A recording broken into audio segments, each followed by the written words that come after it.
All right, are we live?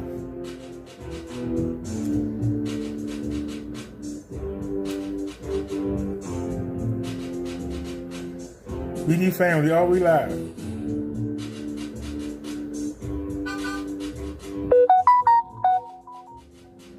How can you all say what's up and what's up?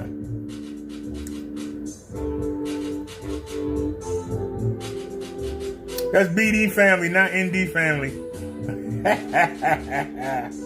I'm ready to fix that. I see that. I'm ready to fix that. Whoops, my bad.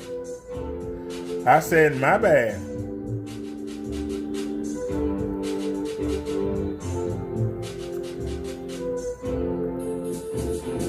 I just came to say what's up. We got the door open, but we don't care. Hold on a sec.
Why is this showing a picture of that?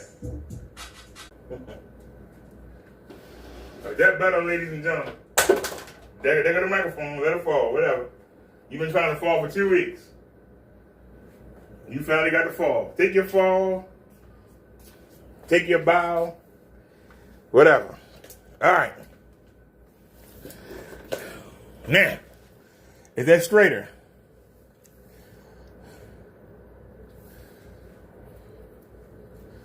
Now y'all see, we got the sunlight coming in. Because we ain't afraid for the sun to hit our screen. We not afraid.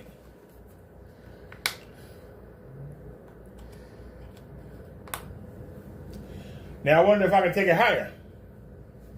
Let's put some music on first of all. Can we get some music, please? Can we get some music, please? Give me, let me see here. Play something. I don't care what it is. Just play something. Play with media player. Thank you. Now y'all see I took down all that black tape. Yeah, this broke down on a one-man show. So now you know. Keep going below. So let's fix this screen. We're gonna do it live. Yeah. See, we ain't got to hide nothing. But our technology, we ain't got to hide and do stuff behind your back. Y'all understand what I'm saying? We just do it. Let it go, bro, dead road. None of you. Because you can. But I bet no one. I said none of you. Because you can. But I bet no one. You're dealing with the one-man show. Because you can scan the Atlantic. But I bet no one. Can't none of you punks. You suck to me. Because you can scan the Atlantic. But I bet no one.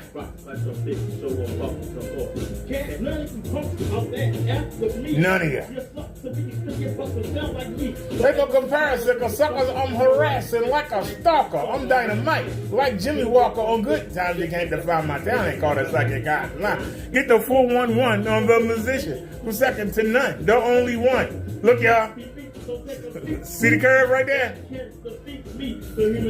Y'all see the curve right there?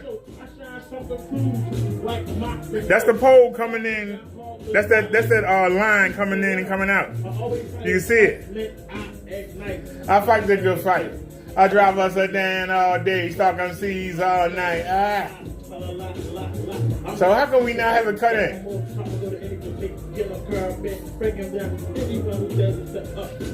All right, so let's bring it to the line right there. Let's see if we can bring it to the line. Because it's a line in the sheet. And I'm trying to bring it to the line. Because I bet no one rocks like that.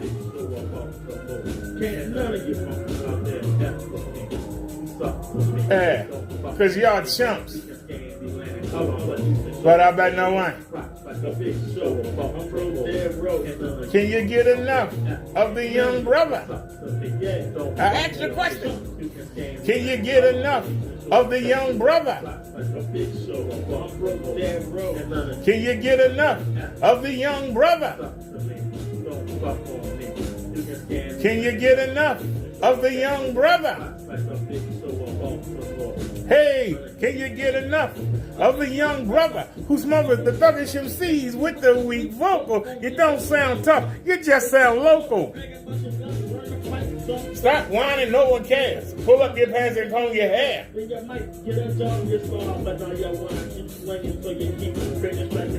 You won't pick up a book, my friend, till you're stuck in the pen for some hard time. Then when you get out, sorry, clam. Being hard is doing right, like walking away from a fight. By the way, how's pulling that liquor on the ground? Help your dead homie. If you got a girl or not, commit instead of banging everything that scrolls on the script. Leave the hoes alone. Leave the streets alone. Then think about picking up that microphone. Because you know, you suck for me. Don't fuck on me. Let me tell you, man. Who? I said none of you. Hey, how we looking? Yeah, because y'all chimps. But I bet no one. The big show. You know what? Let's just start from scratch. Yeah, y'all chumps. Let's do a reset. Can you get enough of the young brother? Can you get enough of the young brother?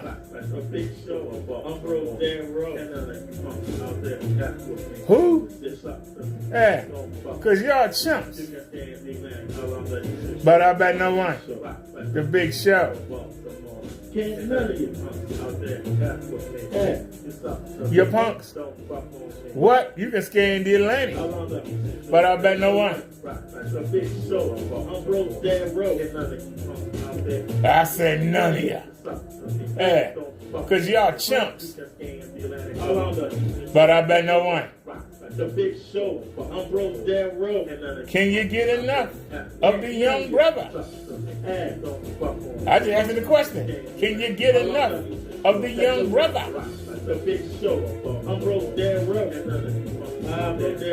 Who smothers the thuggish MCs with the weak vocals? You don't sound tough. Yo, that shit sound loco.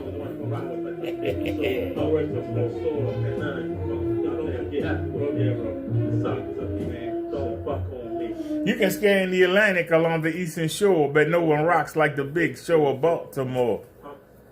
So you can scan the Atlantic along the eastern shore, but no one rocks like the big show of Baltimore. How'd that look, y'all? Now, let's go back to Zoom, and we're going to bring it out.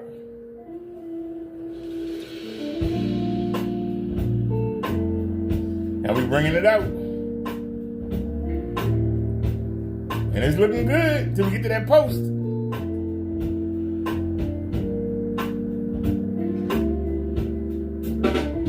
There it is. See it? See it right there? See that little dippy dip? Now we can pretend to ignore that little dippy dip. Now, we can pretend to ignore that. There ain't nothing we can do about it. It's on the dippy dip. Ain't much we can do about it because it comes out. I tried to take it over it, but it ain't doing it. So what we're gonna do is we're gonna try and make it look decent. So let's bring it in. We're bringing it in right now.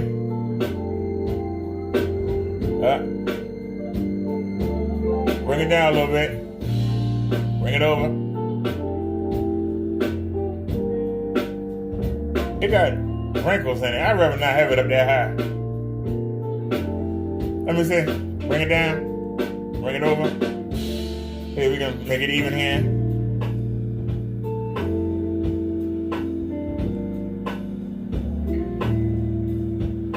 That's the corner. Nobody look at the corner anyway.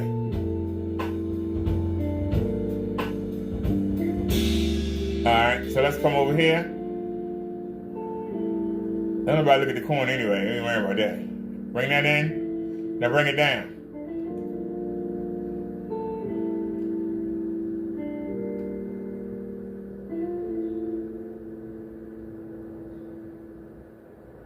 Come in.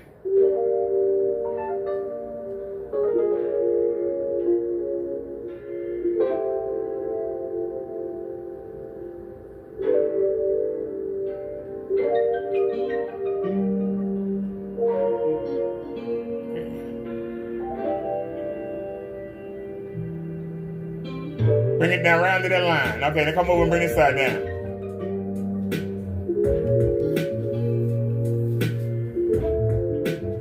And bring it in. Come on, a little bit more. Not that much. But okay. Bring it down.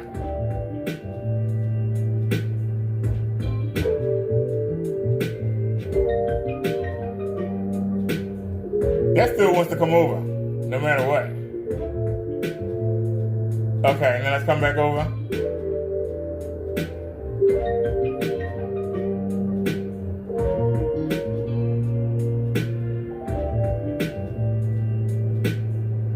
I'm hard-headed. I'd rather have it, even though it's messed up there, I'd rather just have it go all the way up. That's just me. That's just me. That's just me. Bring it down. Let it stop right there at the line. Alright, now come back over. Bring that up. I want the bigger screen. I don't care if it got a few wrinkles at the top. I'll look at the top anyway. Now bring it over. Now bring it down. A little bit more. A little bit more. Bring it over some. I can see the white.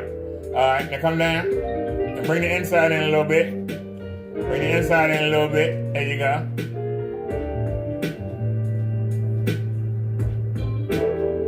Alright, do the other side.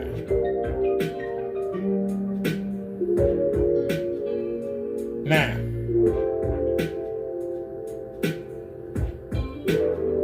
And I bring that down. If I bring it up, we get the little dippy dee.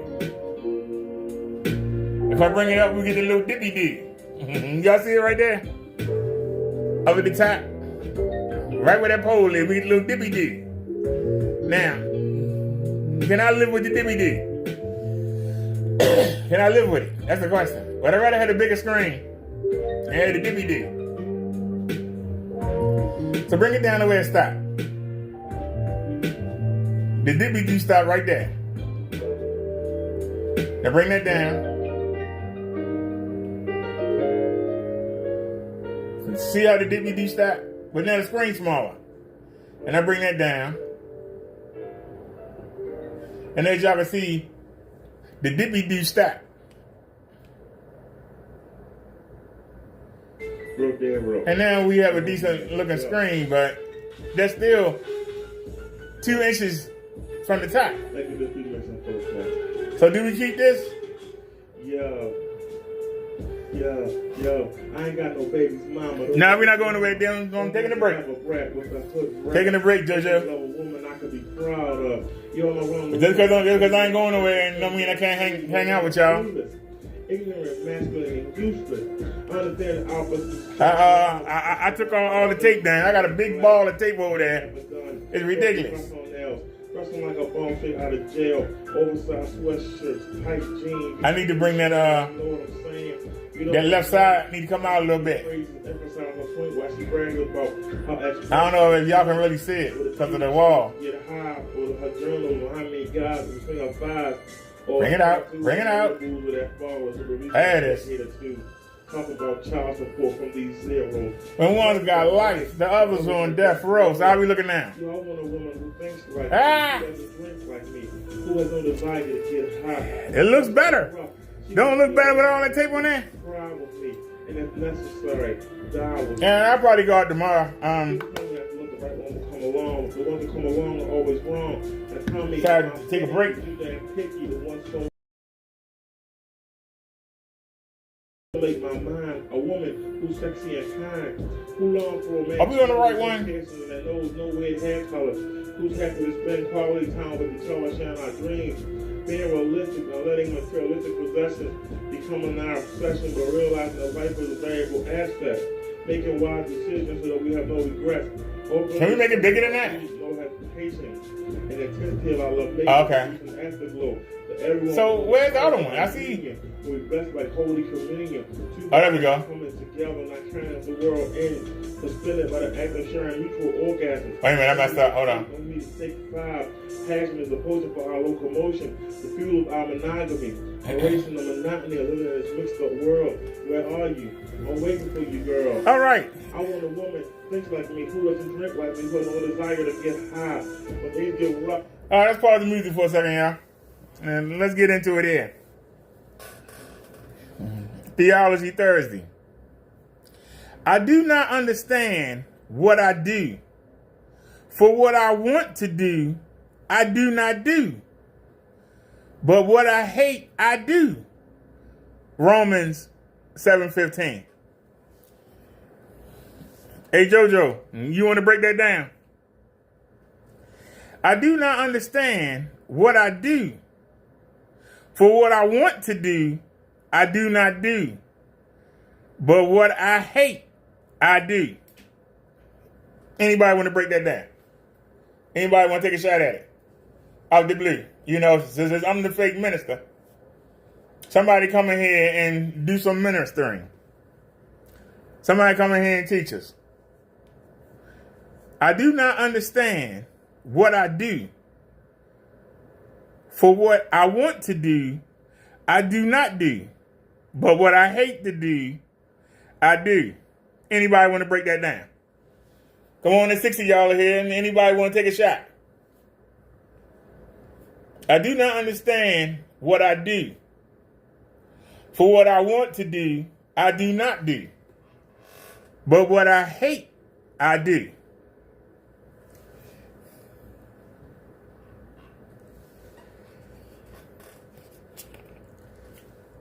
Anybody want to break that down?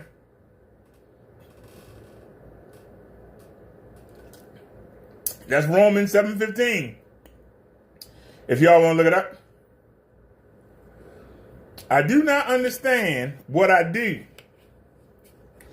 For what I want to do, I do not do. But what I do, I hate. Anybody want to break down what that means?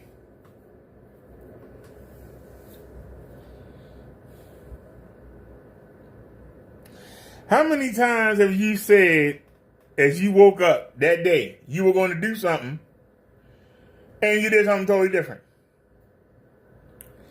How many times does a drug addict get up and say, I'm not going to buy no drugs today. I'm not using any drugs today.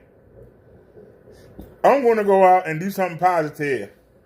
Make my family proud. But what they wind up doing? They wind up going out and getting high and embarrassing their family.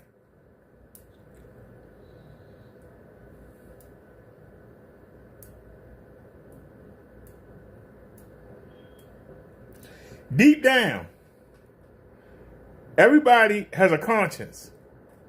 Everybody has a spirit. But you push the spirit away. You ignore the spirit. You ignore the advice of the spirit. You won't let Jesus come in and activate it. you just squash it. But you have great intentions. I don't intend to get high today. I don't intend to get drunk today. I don't intend to get into an argument with my neighbors today. I don't intend to beat my children today. But you do it anyway. The mind is willing, but the flesh is weak. The mind is willing. I'm not going to mess with none of them sexy young girls going to work today. I got a good wife at home, but goddamn, look at the thighs on that girl. Look at the butt on that girl. Look at the breast on that girl. And before you know it, you at a hotel somewhere. The mind is willing. The flesh is weak. The body is giving you yearns. Make you yearn for stuff. And your will, the good side of you is saying, I don't need to do that. The body is saying, come on, do it. You got the devil and the demons whispering in your ear. Go ahead and do it. It won't hurt nothing. It won't bother nobody. You ain't doing nothing wrong. Go ahead. And you fight it as long as you can. I keep telling y'all, a man only good as his will.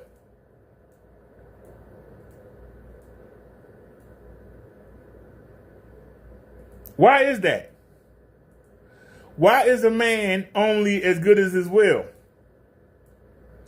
I don't like throwing up in the toilet all morning. I'm going to stop getting drunk.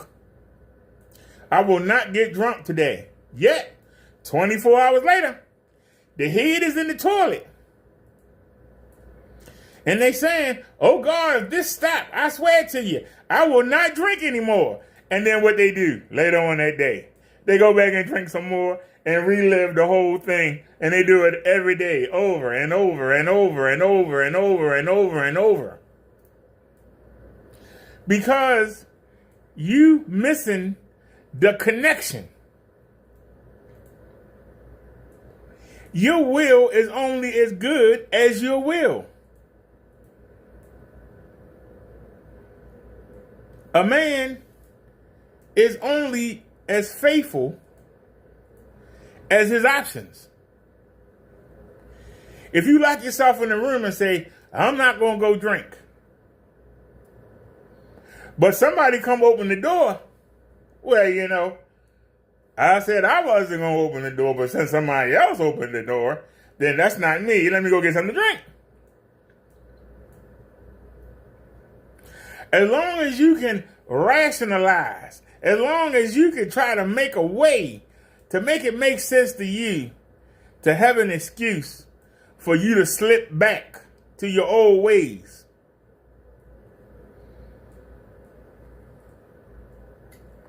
You can never become a child of God.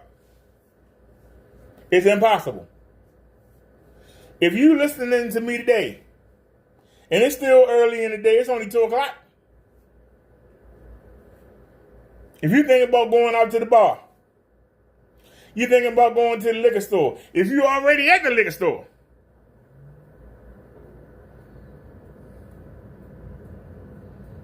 your will already been broken. And you kidding yourself as people pass you by while you standing outside the liquor store. Are you going to get drunk today? Nah, I ain't getting drunk today. Yeah, I see you going to get your liquor. You going to get your drink on? Nah, I ain't getting my drink on. Well, why you standing in front of the liquor store? Why you asking me why I'm standing here? You're not being led by Jesus Christ. You're being led by your own selfish desires. As long as you're being led by your own selfish desires, you have no connection to God or Jesus Christ. You running your life. And when a man runs his own life or a woman runs their own life, the good they do is only as good as their will. When your will gets worn down, when it get broken, if you don't have Jesus and God backing you up, your will eventually get worn down. They can lock you up. While you're locked up, you might can't do no drugs. While you're locked up, you can't sleep around. While you're locked up, now some people still find a way to get some of that stuff done, but for the most part, you've been forced not to do it. But as you getting your stuff together and you get ready to leave that jail, and the guard is telling you, I'll see you here in 6 months. And you go, oh no, you'll never see me again. I learned my lesson. And 2 weeks later, you right back at the jail. Your will didn't even last 2 weeks. And you right back in the jail. There are some people who find themselves in a situation and they turn to religion, and as soon as the situation is over, they forget and go right back to what they were doing. Like right back, like nothing happened. I thought you wasn't going to do that no more.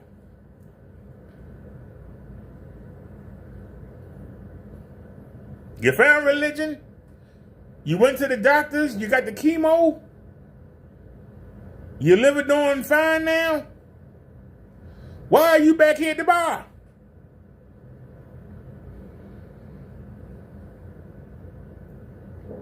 It ain't even been a week. You just had a party a week ago talking about you beat cancer. And you right back here drinking. What the hell's wrong with you? What is wrong?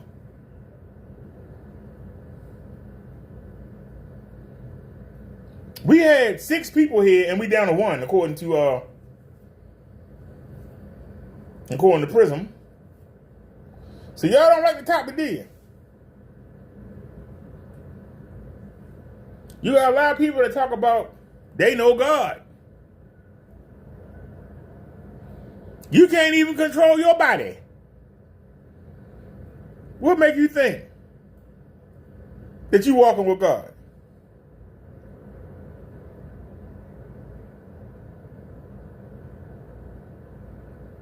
People looking at you and making fun of you.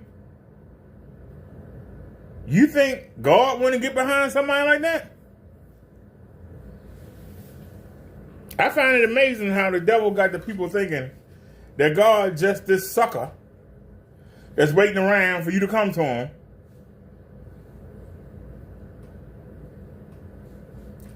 They just take whatever you give them. Don't expect nothing out of you. People will say, well, I stopped cussing. Yeah, you still getting high. I stopped being mean to people. You still getting high. I'm coming home to my wife and my kids, and I ain't going and running the streets. But you're coming home with that 6-pack. You're coming home with that 24 case. You're still drinking. Yeah, I'm still drinking, but I'm not doing the other stuff that I was doing. You're lying to yourself and you're lying to the people around you. You can't lie to Jesus and God. They know you full of crap. And that's why they ain't linking up with you. And you keep telling everybody, I know I'm still drinking, but I'm going to work every day, and I'm participating in my kids' life, and and you're still drinking. Yeah, I'm drinking, See, when you do that,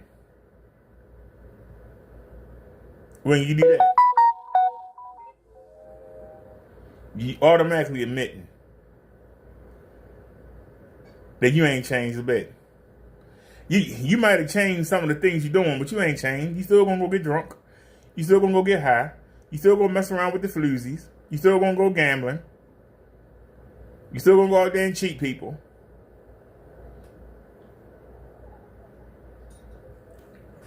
Or because you act a little bit better. That supposed to erase all that, right? That's what the devil got you thinking. Thinking you doing better. You ain't doing better. You doing worse. Because you falling back. You ain't doing all the bad things you were doing. But you still doing the things that don't make you whole. The things that make you weak. The things that are slowly killing you. You're still doing it. But you convinced yourself that because I'm not as bad as I was. But you still wake up every day with your head in the toilet. You're still waking up every day looking at your drug needles and your spoons and wondering, how am I going to get some more of this drug today?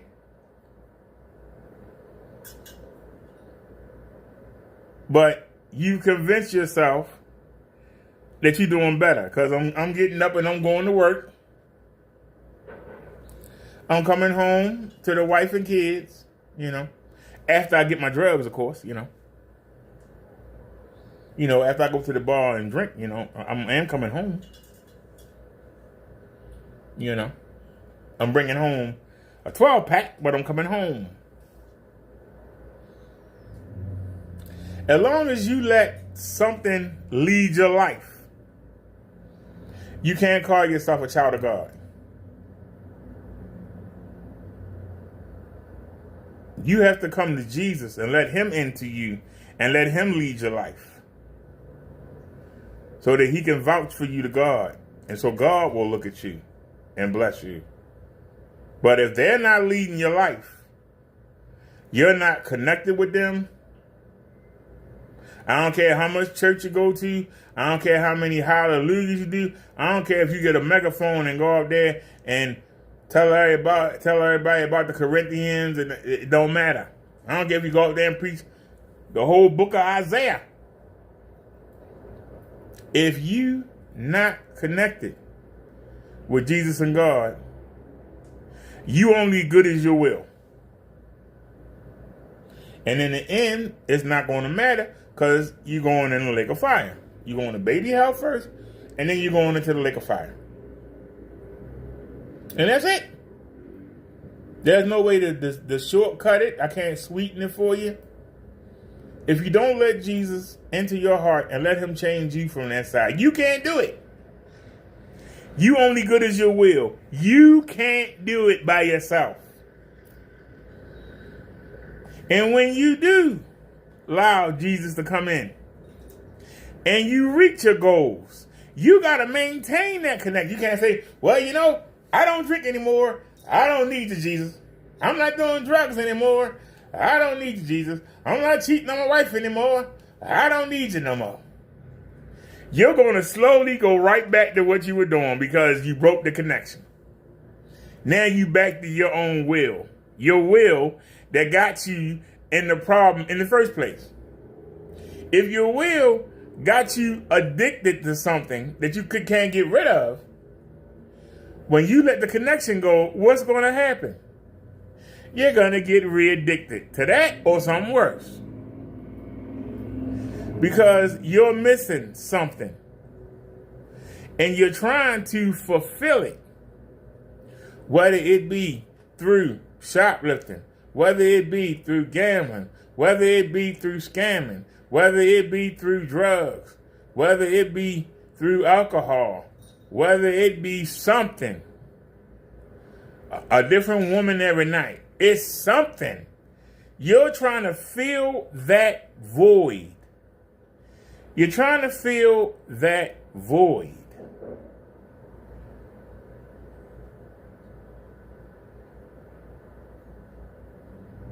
You're trying to fill that void. The void that you're missing, which you're really after, but you're afraid. You're missing that connection to Jesus Christ and God. And instead of humbling yourself and admitting it, you go through all the pearls in life you don't have to. It's just like a young child, especially a young girl, that don't want to do what her parents tell her what to do. She says, I'm going to run away. She runs away and finds out that she can't support herself. So she didn't want to do what her parents wanted her to do. But now she's going to do what strangers want her to do. The strangers are going to try to get her to get on drugs so that she can prostitute and make some money, or strip and make some money. Somebody's still telling her what to do, but it's not her parents telling her what to do. So in her mind, she thinks she's doing all right. I'm going to show them I don't need them. But you out there doing stuff that's hurting yourself. Ain't no man. I ain't got to listen to them. But you listening to people that you don't know who don't give a darn about you. So instead of coming home and saying, hey, I was wrong. I'm going to do it y'all way. I want to go to school. I want to get an education. I want to get me a good job. No, you at the mercy of the people on the street. You follow what they follow. So let's read this again. I do not understand what I do. For what I want to do, I do not do. But what I hate, I do. Do you think that young girl likes dancing on that pole and showing her body off? If she want to eat tonight and get them drugs, she going to have to do it. Do you think that young girl wants to sleep with 5 or 6 different men every night and pray she don't get a disease? But that's better than listening and doing what mom and dad say. I do not understand what I do. For what I want to do, I do not do. So I'd rather service some strangers and pray I don't get pregnant or get a disease. I'd rather get on the pole and shake my butt and flaunt my breast and let strangers feel on me so I can get a couple dollars. That's easier than going to school and keeping my room clean.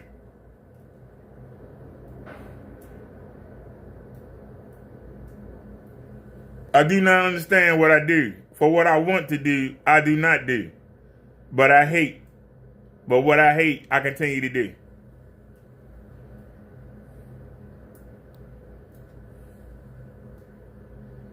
Every day I beat up my little brother and sister. And every day I say, I'm going to be nice to them. And yet I find myself beating them up again.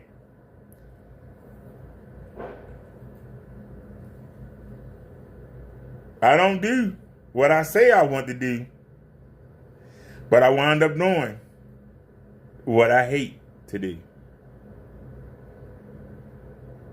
Are y'all understanding? Are y'all going through that right now? Are you doing something right now every day that you hate to do? Do you wake up every day and say, I'm not going to do this? And yet, you go right ahead and do it. I'm not going to get drunk today. But you get drunk. I'm not going to get high today. But you get high. I'm not going to take them Percocets. That's not prescribed to me. But you take them. I'm going to be nice to my little brothers and sisters. But you wind up hurting them. You keep doing what you hate to do because you're not in control. Your will is nothing. The only way to strengthen your will is to turn it over to Jesus Christ.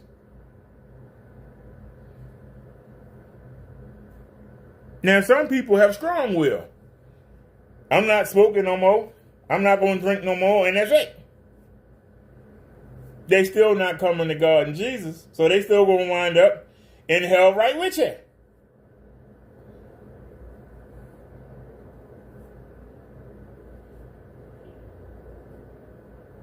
Because they not linked.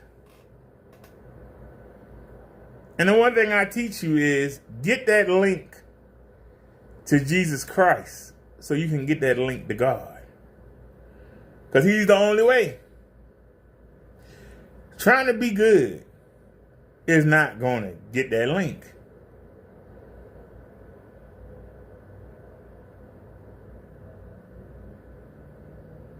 Trying to show people that you good is not going to get you that link. The only way to get the link is through Jesus Christ. And as long as you continue to put him on the back burner, you put him in the background, you ignore what your spirit is telling you. You ignore it. Because you feel it. Your spirit tell you right and wrong, and you feel it, but you ignore it. You push it down. So don't say you don't understand why you do what you do. Because now you know. You don't do what you want to do. Because deep down, you love to do what you hate. And as long as you love to do what you hate, you can't love God. Because a lot of the times, that thing you say you hate, you love, is something that God can't stand. You won't let nobody that you can't stand be around you. But you expect to do what God can't stand, and you expect him to take you. Make that make sense? I'll listen. If it's somebody you can't stand and you hate what they do, you won't let them be around you. You won't let them come in your house. You won't let them be in the same restaurant with you. But you expect God to sit there and watch you do what he hates, and you expect him to take you in. Make that make sense. I'll listen. Anybody want to comment? I'll listen. Make that make sense. Why you expect God to do what you won't do? Why you expect the Creator to put up with something that you won't put up with? Because the devil got you thinking that. Why you expect God to put up with you? You think God wants you coming up having all drunk and high? Nigga, he wants you coming up there cussing? Nigga, he wants you coming up there pushing people around, bullying them? But you do these things. Why you think he want to bring that up there with him? When he make the earth all new again, you think he want to bring you? Why make it new? Why not leave it the way it is then? Why have a plan to start over if you won't keep bringing the same stuff that you know he didn't like the reason why he's starting over? Make that make sense? Seriously.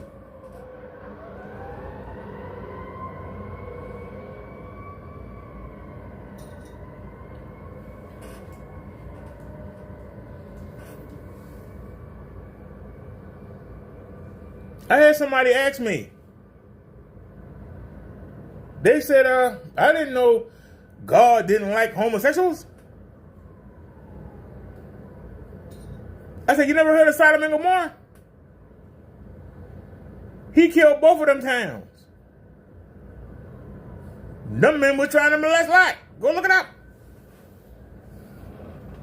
So you going to church and you're not being taught.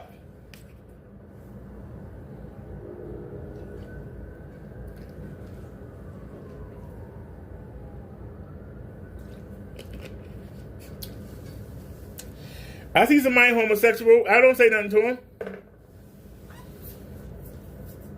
But if they ask me, I'm going to tell them the truth.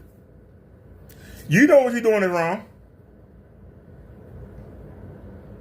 You know what you're doing is wrong.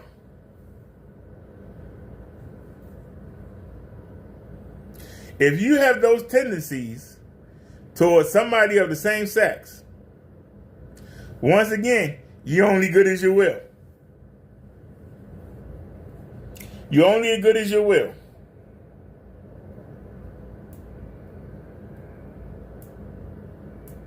Because, in my opinion, and this is my opinion, homosexual people are not meant to be married. They are not meant. Homosexual people are meant to serve.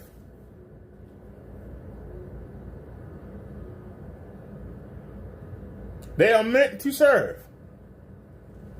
They are not meant to have families. They are meant to serve. That day should be spent in prayer and connection with Jesus Christ. And what can I do to serve the kingdom? They weren't meant to reproduce. They weren't meant to have children. They weren't meant to be married. They were meant to serve. But if you take your will and say, hey, I don't want to serve, the same way the devil didn't want to serve us.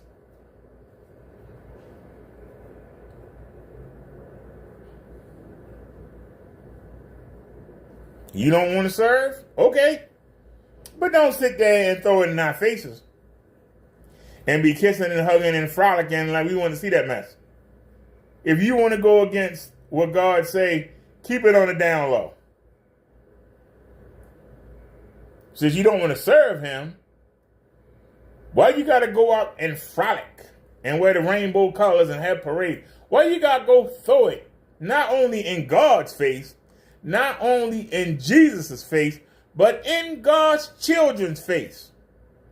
If that's not evil, if that's not backed by the devil, what is? Because they can't wait to show you how fruity they are. They can't wait to shove it down your throat. They should be ashamed.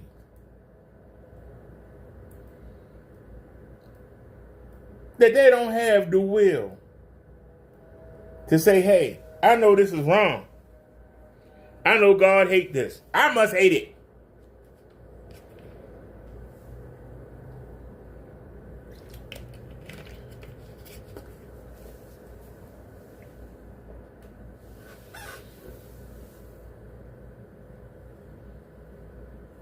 If you have a friend that's a child molester, and you find out he a child molester, do you keep being his friend?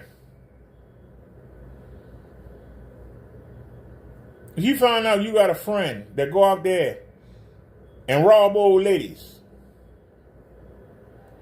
do you let him be around you? If you find out that one of your best friends is a rapist, and once a week he go out there and rape a woman at random, do you continue to be his friend?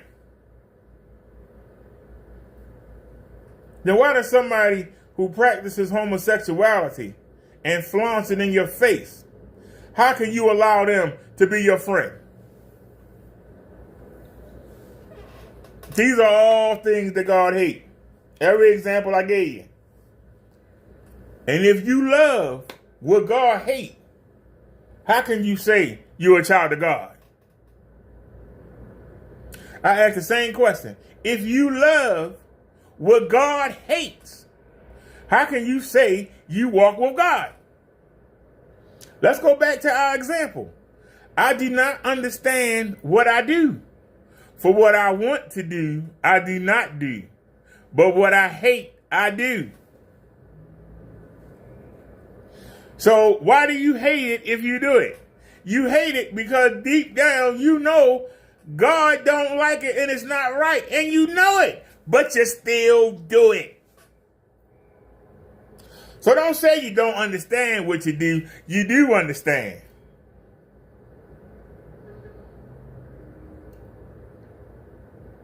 You claim that you're walking with God, but you throw everything that God loves away. But you love to do what God hates.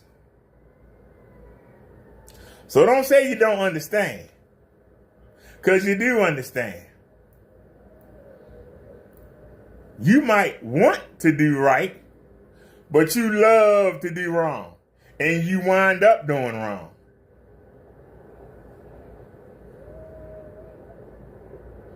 Just like when Jesus gave the parable about the father and the two sons. Father said, it's harvest time. We need to go out here and get this money. We need to go out here and get these grapes and everything off the trees and get the grain, and so we can sell it and make some money. I need both of y'all bright and early tomorrow morning. One son say, I ain't going, I got things to do. You got things more important to do than making money? Yeah, I got things to do. The other son said, sure, I'll be there. I'll be there early. So, next day come, the father standing there looking stupid because the son that said he was coming didn't come. The son who said he wasn't coming came. What son was the better son?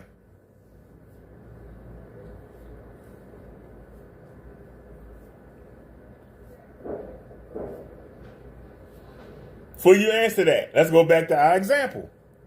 I do not understand what I do. For what I want to do, I do not do. But what I hate, I do. So the first son didn't want to do it. The second son said he would do it. The son that said he wouldn't do it came and worked. The son that said he would do did not come. Go back to the example. I don't do what I want to do. I do what I hate to do. So the first son didn't want to do it. But in the end, he did the right thing. The other son said, yeah, I'll do it.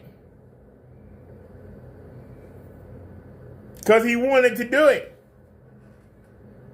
But when the time came, what did he do? He did what he hated to do. He let his father down. He let his mother down. He let his sisters down. He let the community down that was looking forward to buying those things to feed their family with. He let everybody down. And you know, when he got home, he called hell for it. But he knew it was coming. But he chose to do what he said he hated. He lied to himself. The first son didn't feel like being bothered, but he knew it had to be done. So he came and did it.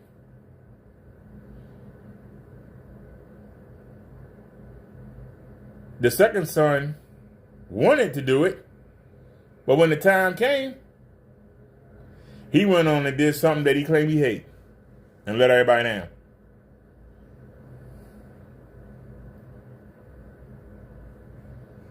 Is this you?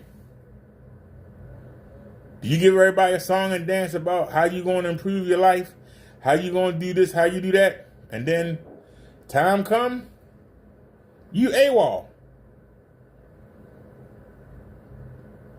Do you tell your son you're going to be at the little league and game time come and you ain't there? Do you tell your daughter you're going to be at her ballet recital and the time come, you ain't there? When your child asks you, it's parents' work day, the parents supposed to come in and tell the kids what they do. Or you want to tell your child, I'll be there, and don't show. Is that you? Is that you?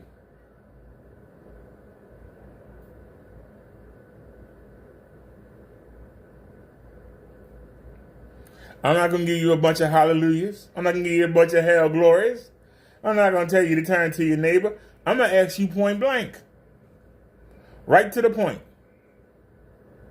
Because see, I don't need you to put nothing in the collection plate. I don't need you to donate nothing. I'm telling you the truth as it's told to me. And you can take it and use it, or you can ignore it. You can take it and use it, or you can ignore it. Which are you going to do? Are you going to get a relationship with Jesus and get started and hand him the wheel and let him take control? Or are you going to keep doing what you say you hate to do, but deep down you love it? Which one? Which one? What are you going to do today? Are you going to wake up tomorrow morning with your head in the toilet? You gonna wake up tomorrow morning next to a stranger? You don't even know what the name is? You gonna wake up tomorrow morning with a needle syringe in your hand that's empty? Think about how you gonna feel it.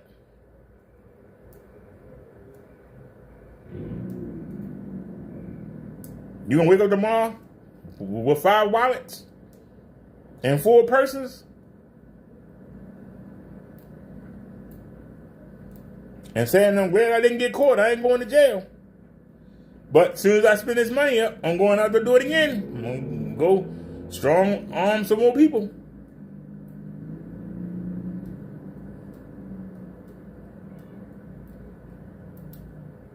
You convincing yourself that you're a better person than what you is. Because in the end, you resort to doing what you hate. And 90% of what you love, God hates. So,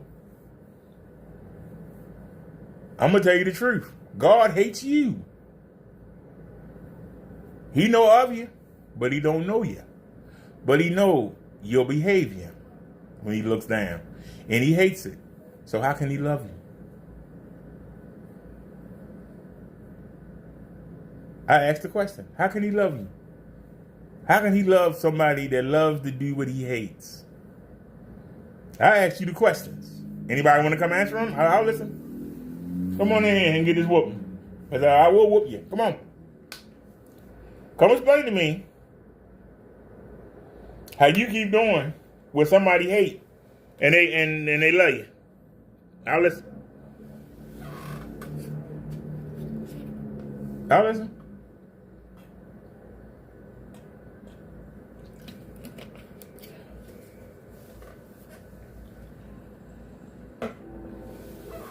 There's 1 billion people on this planet.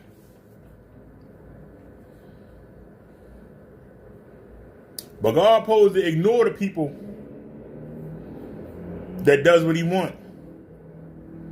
He supposed to spend all his time worrying about the people that love to do what he hate. Anybody want to convince me that? I'll listen. Tell me. Because if you really believe that, you don't believe that God is perfect. If you really believe that, you believe that God is a perfect fool. But come talk to me. I'll listen. Come try to convince me.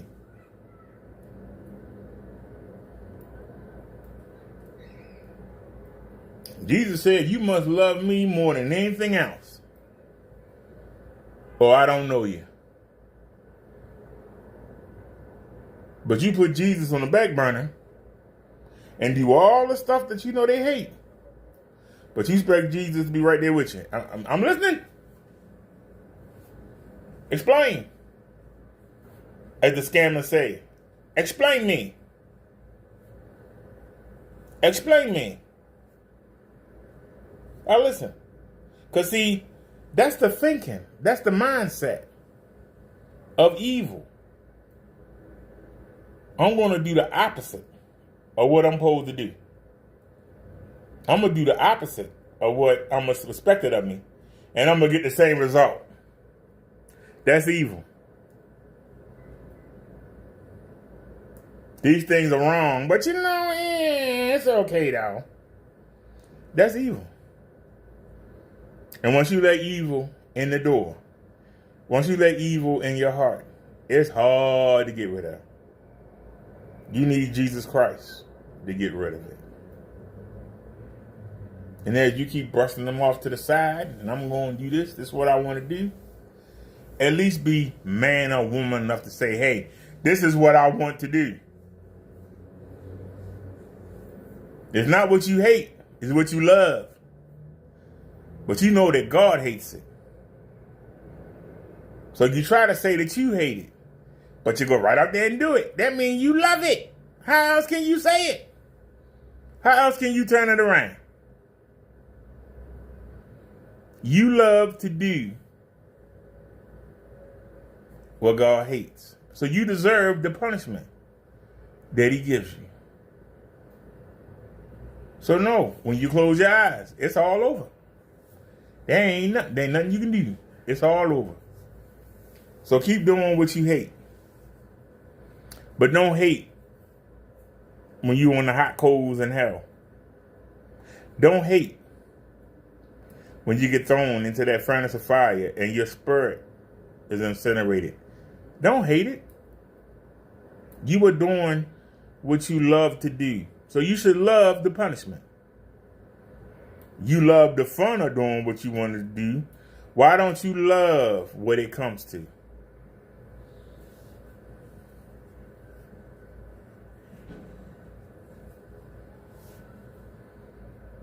And if anybody don't believe what I'm saying, go look it up for yourself. You ain't gotta listen to me.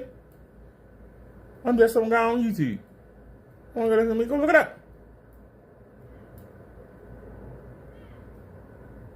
Romans 7:15.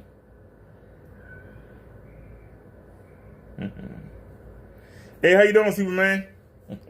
Welcome to the show. We haven't done a sermon in a while. Well, I sneak them in. I noticed that when I call it a sermon, nobody don't watch. So I figure if I sneak them in, maybe they'll watch. If slide it in, maybe they won't run. But we started with 6 and we back to 6, so.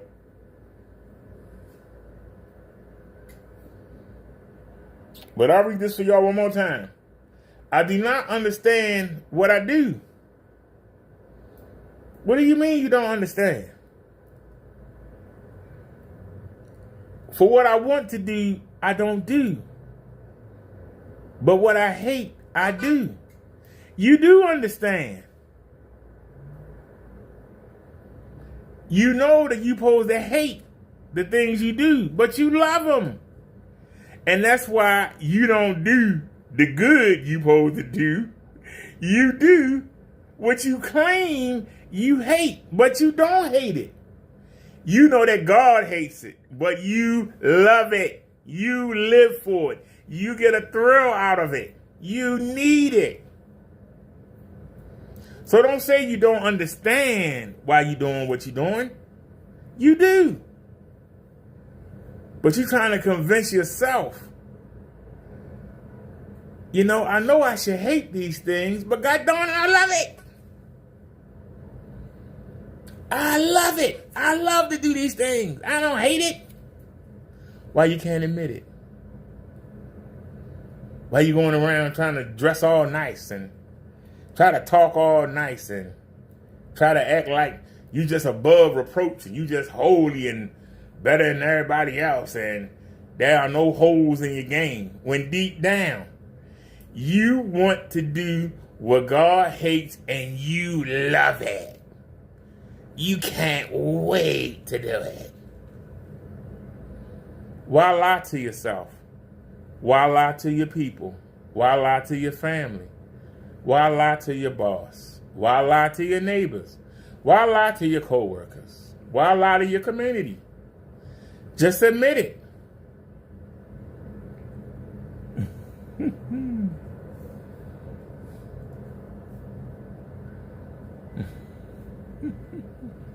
You said you could, I don't know what that emoji is, with your brain got True Freeman beat facts.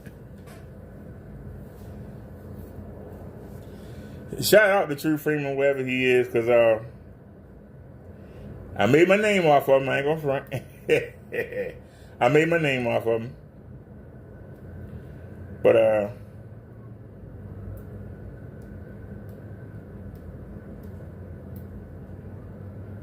yeah, I just try to come bring y'all the truth. I mean, people convincing themselves that they doing well, they doing better, and they not. And they're not going to understand. On Judgment Day, they're going to be standing there with nothing to fight with. They ain't going to have nothing to stand on.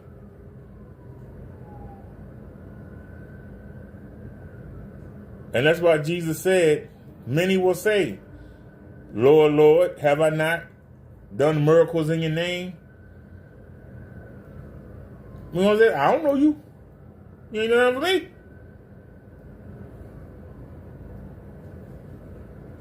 Well, I donated to the orphanage.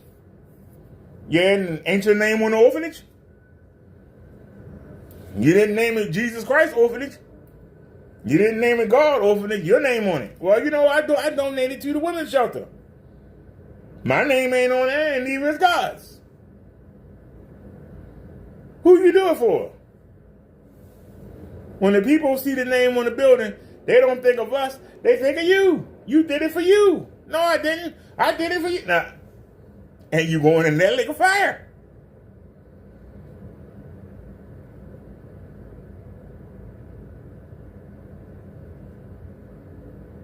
If you do something,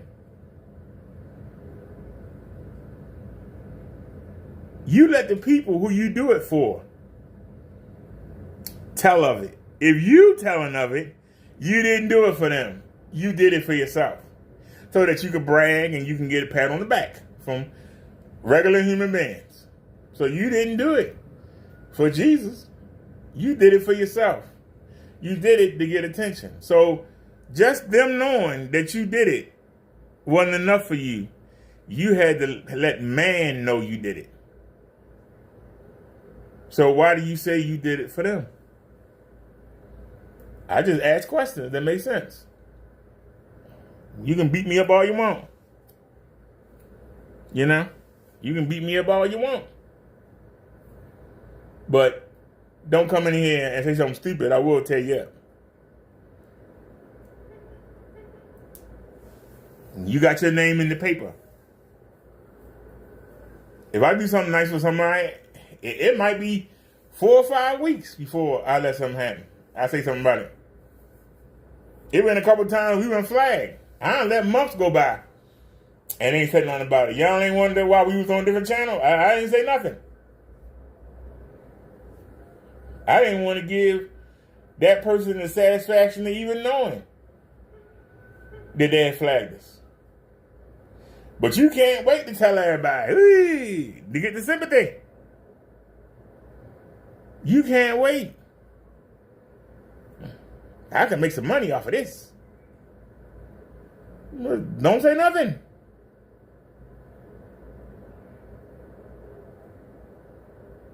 Never heard that phrase? Don't say nothing, won't be nothing? But no, you got to get the attention. You need it. You love it. You live it.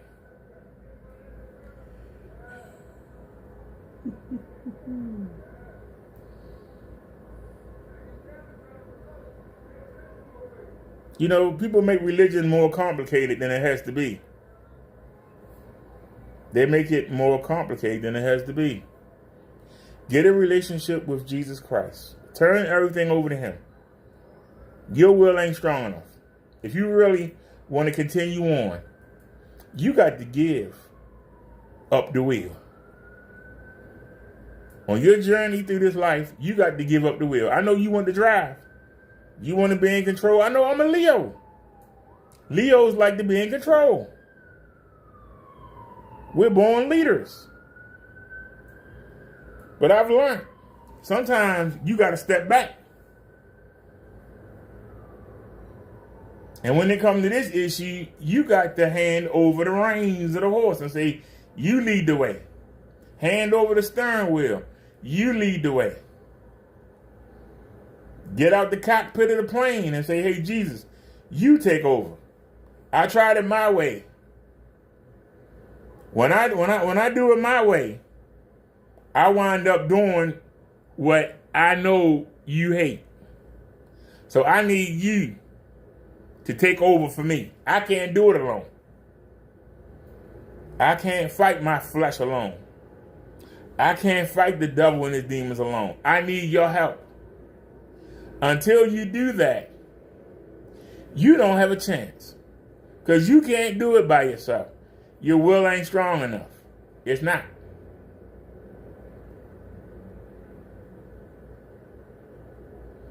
We learned that from Job. Job had a strong will. Job had the strongest will on earth. And people don't understand when the Bible says he was the greatest man on earth. No, he had the strongest will on earth.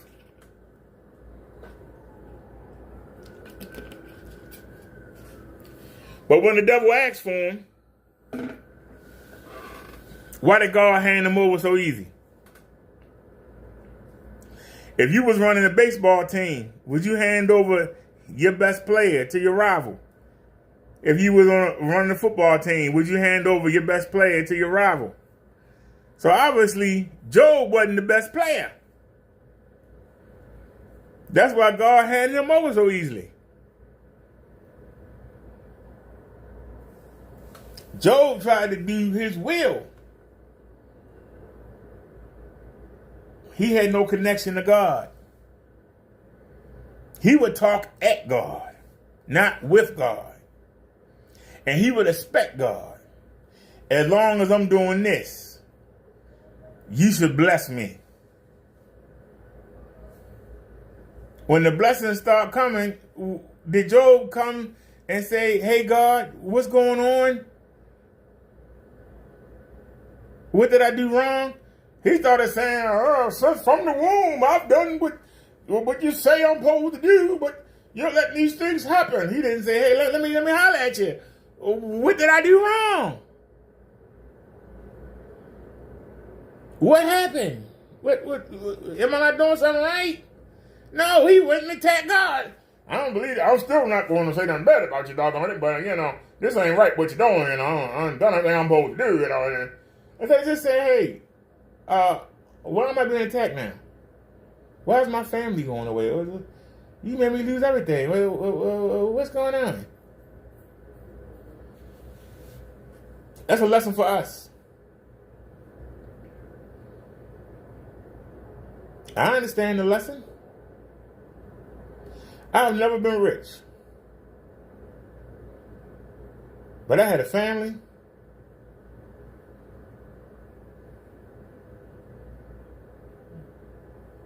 I had a brand new car. I was living in a nice place.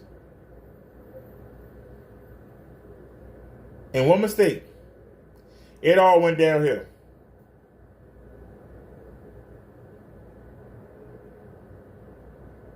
Then just as things were starting to come back to normal, I had a little girl and then she died.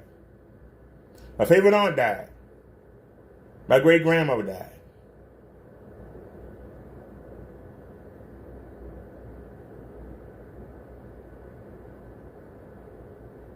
I made it through 25 years of my life with not one death touching me. And all of a sudden, I had back to back to back to back to back.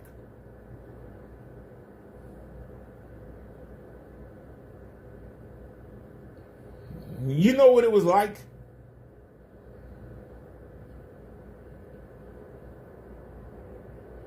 My brother had a child. My sister had several. I had one.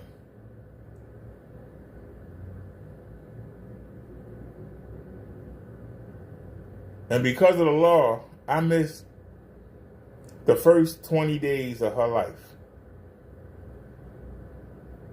I had to concede and go against everything that I knew. And it was a good thing I did, because I got to spend 20 days with my little girl.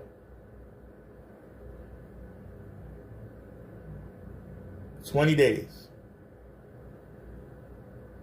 20 days.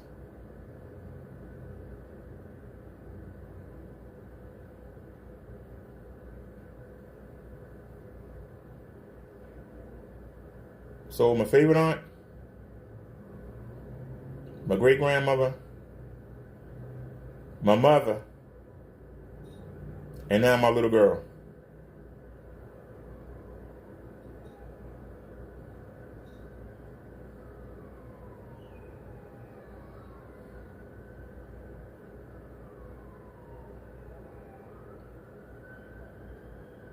And I turned against God. I couldn't believe it.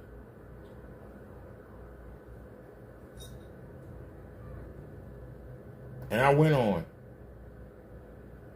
a tear of doing things that I never would have done. I slept with a lot of women.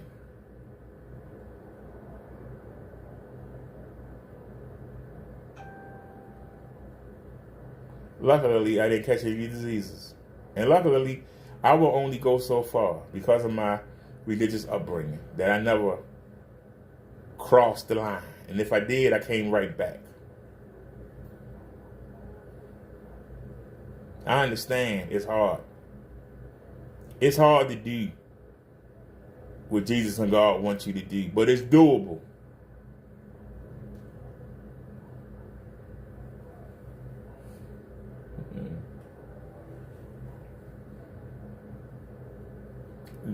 Do y'all understand? It's not easy. But before you born, God knows your potential. And he'll keep trying. When you see people coming up to you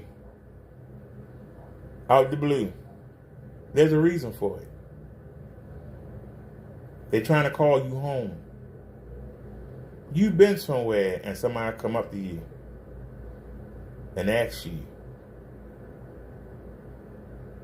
something religious. And you'll tell them to get out your face. They're being sent. They know you got potential. But you push them away. You push them away. I don't want to hear that daggone Bible crap, man.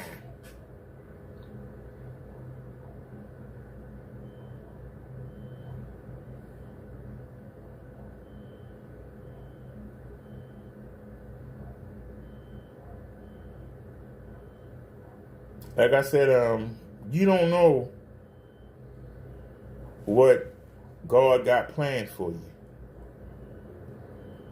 In the back of my mind, I knew that I should have been trying harder to keep in contact with my family.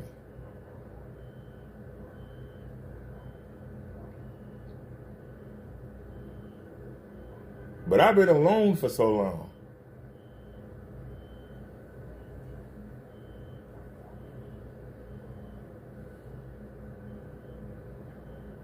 And I met that lady on the bus.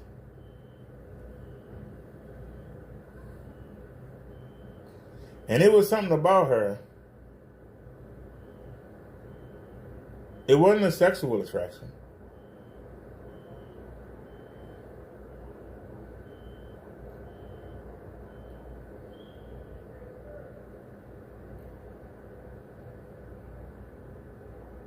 But it was a coolness, a laid backness, a trusting nature that caught my attention. It wasn't nothing physical. But I've been having dreams.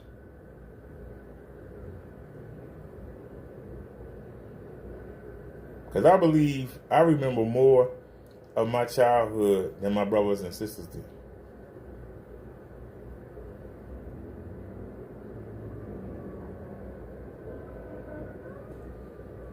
And like I said, she told me the story about her and her brother and how they wasn't talking. And that her mother on her deathbed pleaded with her to get in contact with her brother. And now they live together.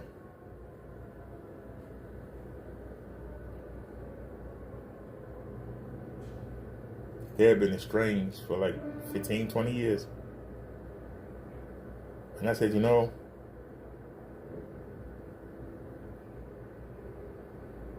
and I started looking for him, and I found him on Facebook. Y'all know, we had put a couple bike videos on Facebook, but I don't go on there. I don't really know how to use it. Barely know how to use it. We got the Instagram and We got TikTok but I just got them in case we have to go there. In case, we get flagged down off of YouTube. We also got the channel on the black YouTube. I don't know what that channel is. I got so many channels, I don't know what they are. But if need be, we'll go dig them up and figure out the passwords and all that other stuff. Because, a man is ready hard to beat. Somebody that ain't ready easy to defeat. But, so now, I was able to, video chat with my nieces. And, was able to talk to my sister. And text my brother. So, when I fill out the redetermination next March, I'll be able to put down relatives, which is something I hadn't been able to do. I just tell them, hey, whoever clean up the place after I die, they can have whatever they find. So at least they'll be able to come clean. But before then,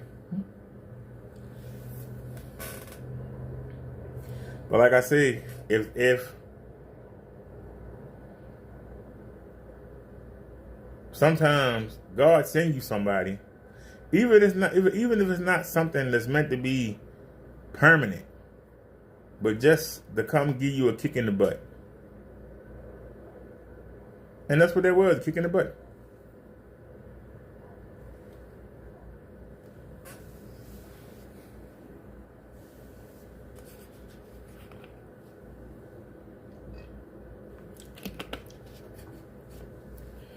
And like I said, I'm glad that everybody's doing well, and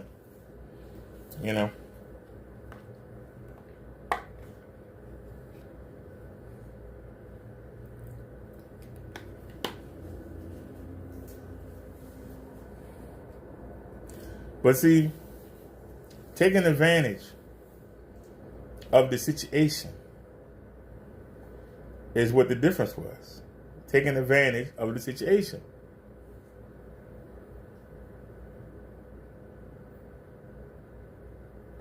She wasn't the only person that told me that. Naya has told me that. Liz has told me that. No Night by Kaz has told me that. Chung Lee Memes has told me that. But it took somebody at the right time, at the right moment.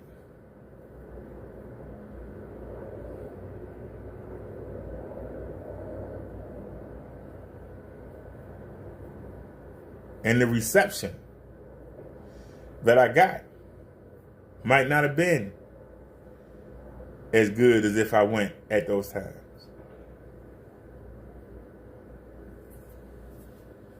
I found out that my grandmother died. At least I got to see her before she died. When I got to talk to her before she died. And that get me through the day. But now I have no mothers.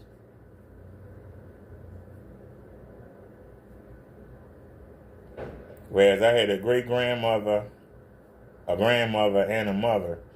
Now I have none.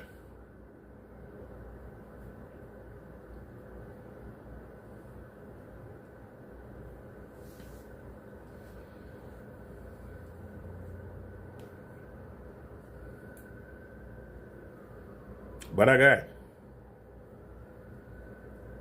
the Father, the Son, and the Holy Spirit.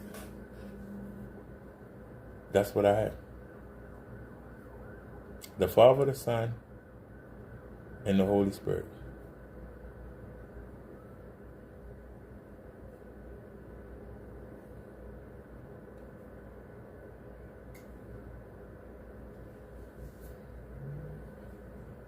And now, I got my family.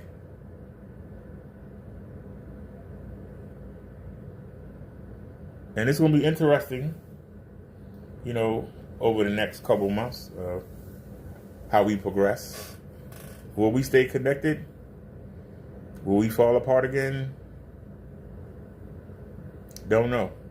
But I do know at least we communicate.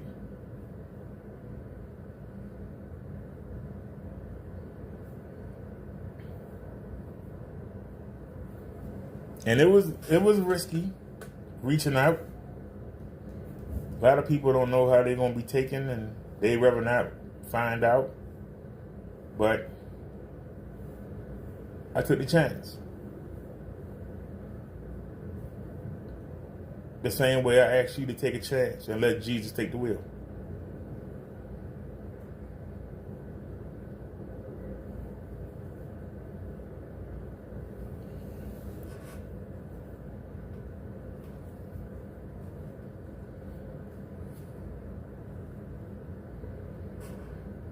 Superman Claus says he's sending a donation to the church.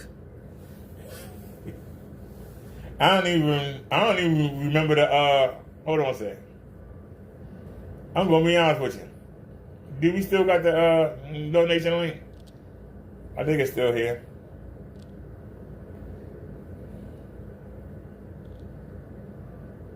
Give me a second here. Where is it? Why am I not saying it?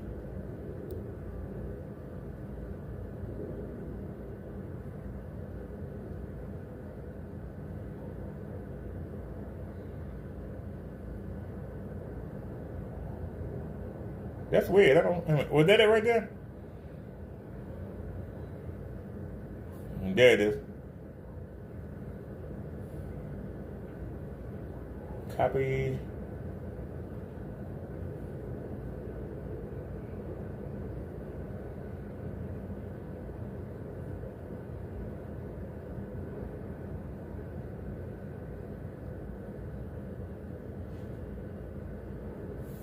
I can't believe I spelled that wrong. How I spelled BD family wrong?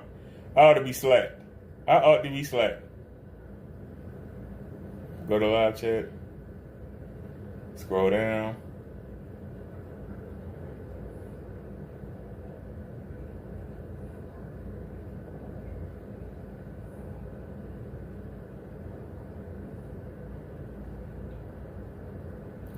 There's the link if anybody want to donate. You don't have to.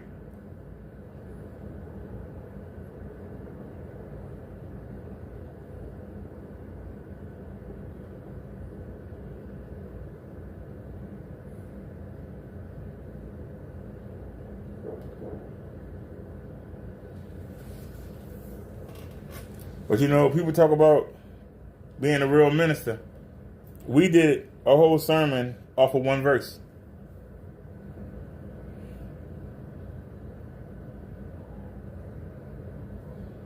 And you can look it up for yourself.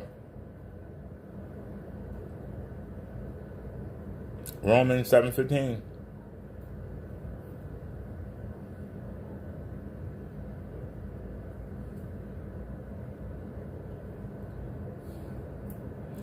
And for those of you that watch this, you can never again say you don't understand why you do what you do.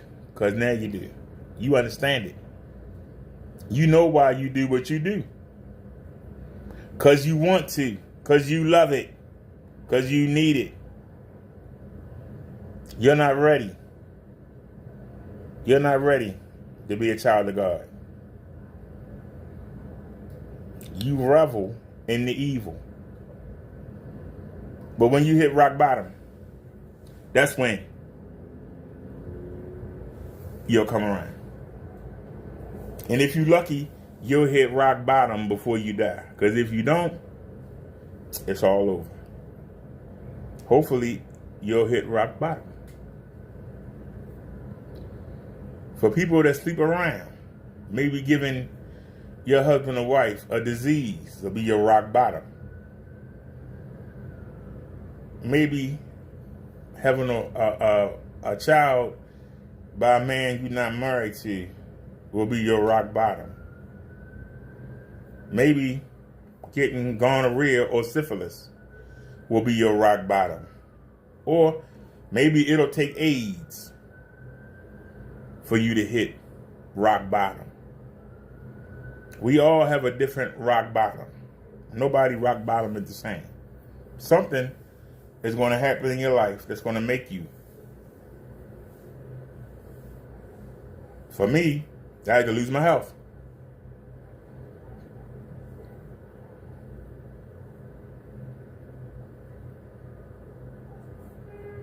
Losing the things that I care about wasn't my rock bottom. Losing my favorite aunt wasn't my rock bottom.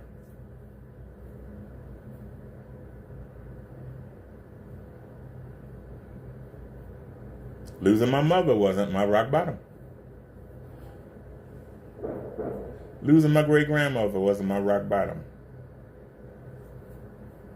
Losing contact with my family wasn't my rock bottom. We all got different rock bottoms.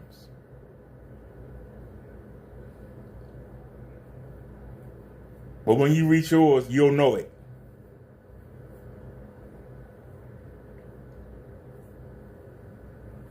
And it'll change your life. What's your rock bottom? What's it going to take for you to give the wheel up? What's it going to take for you?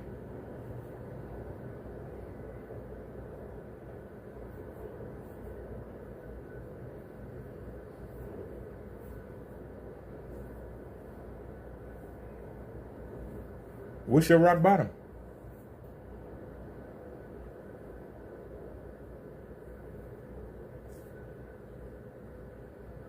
When I came to YouTube and I entered the roast sector, I knew how they doxed. I knew I had to be clean.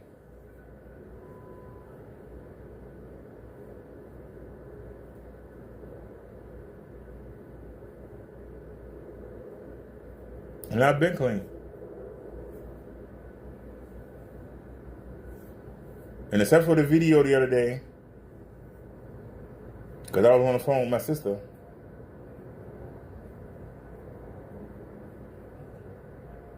and the minute that we hung up, we had been talking for about 3 hours. The minute we hung up, my new friend called. Right away, I was setting the show up. And I told her, I said, this is the first day I've been out. And I said, I rode from Walmart all the way up to Glen Burnie Mall. I went all the way up to the McDonald's. This is the first time that I haven't been live. And she was like, well, call me back when you get home. And then I went live. So the first part, the best part of the live, we weren't live. But then we had the problem with the bus driver, and we wound up waiting the extra 2 hours. So we still got a good live out of it. I think I sat still too much, though. I should have rolled around more. But we still got a live out of it. But the conversation was more important than the live. Y'all understand what I'm saying? For me, it was important to be live wherever I went. So nobody could say, well, I saw Brother Derek here or Brother Derek was there. All you got to do is say, what day is it? Because we go live daily. Or even a video. I'll send you a video. You don't know that I'm home. Brother Derek was home that day because he got 4 or 5 videos up. I know he was home. Oh, he was out live. And I see him. He's nowhere near where you say he was at.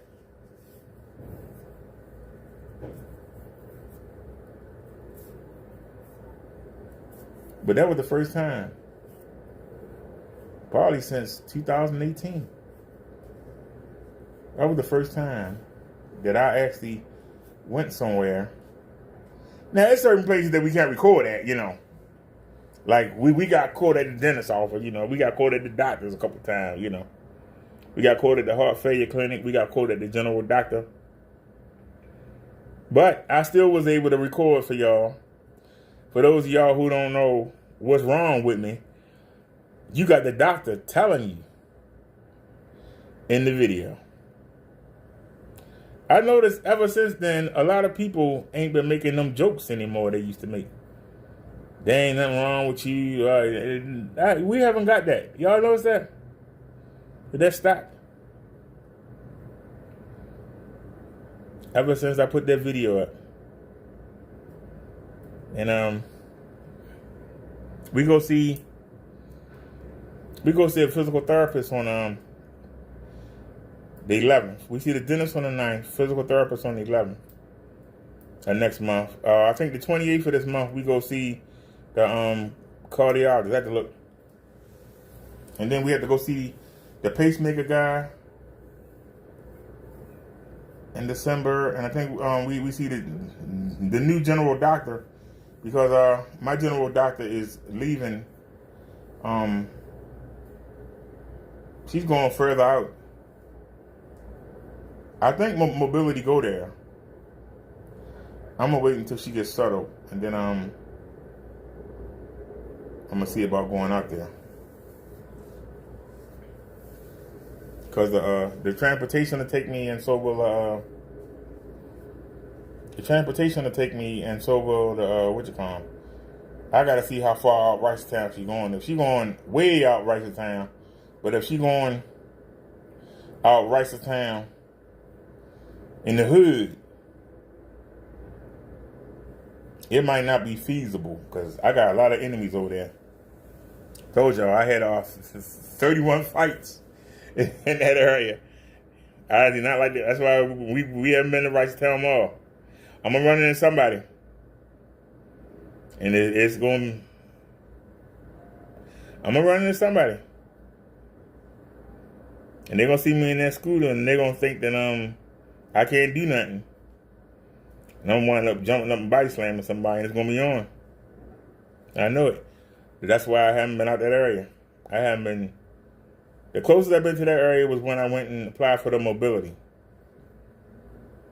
And I didn't run into anybody. Like, we went way out Glen Burnie to the motor vehicles to get the ID. I could have went to Ricerstown, because they moved from Mondawmin to Ricerstown. But we haven't been to Mondawmin Mall. Like I said, I might run into somebody.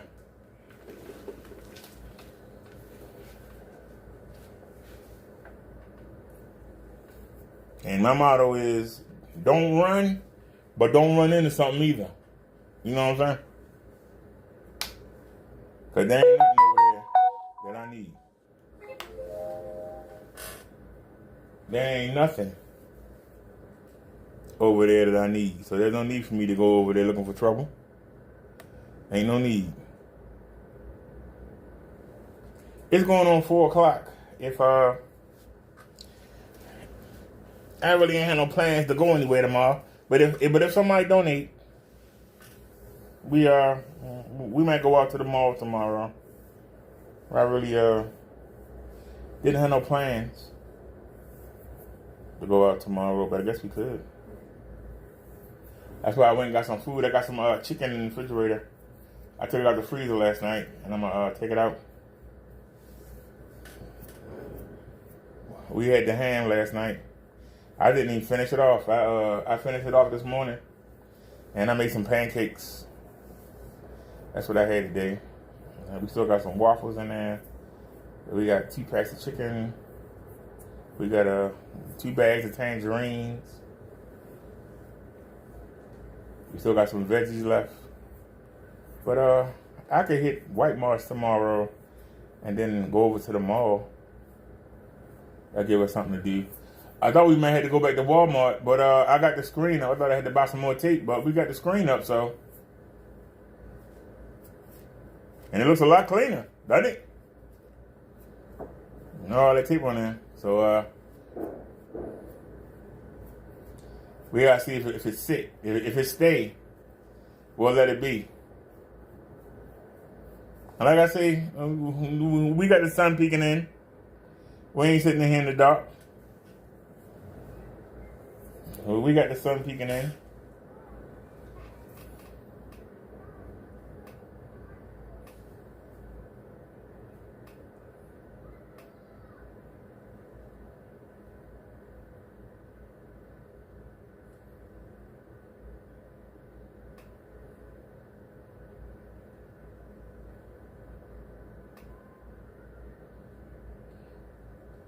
I just gave y'all part of the verse.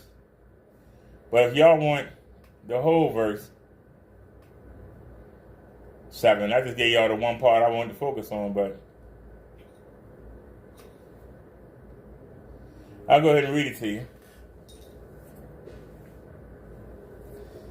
Do you not know, brothers and sisters, for I am speaking to those who know the law, that the law has authority over someone only as long as that person lives? For example, by law, a married woman is bound to her husband as long as he is alive. But if her husband dies, she is released from the law that binds her to him.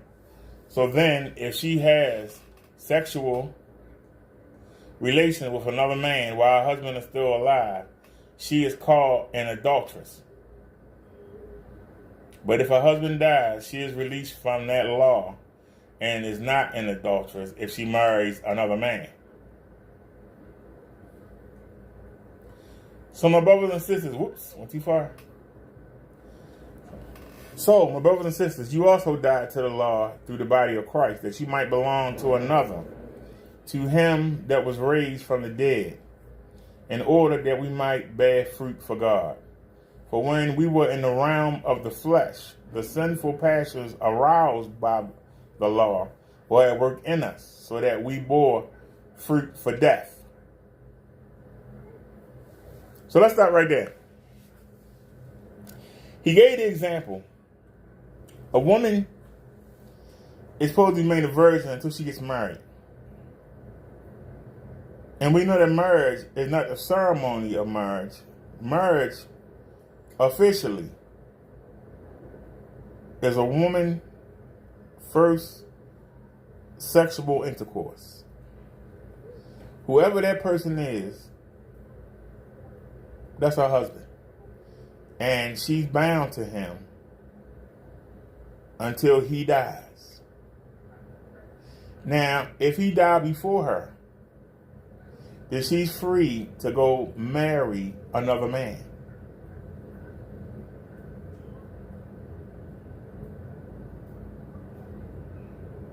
Marry another man. And then she's locked to that man.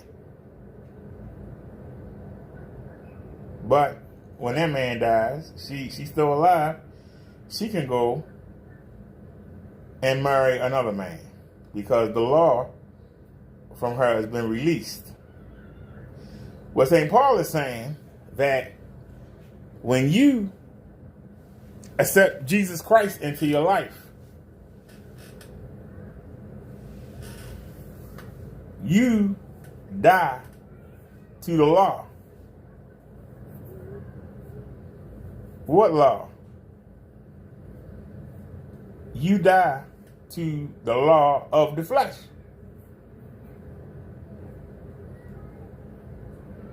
See, the law tells you what you can and can't do. But your sinful desires are always at battle with the law. What's the law? The law that Moses gave to the people. The 10 Commandments. And then when you go through Deuteronomy, you learn about the other laws.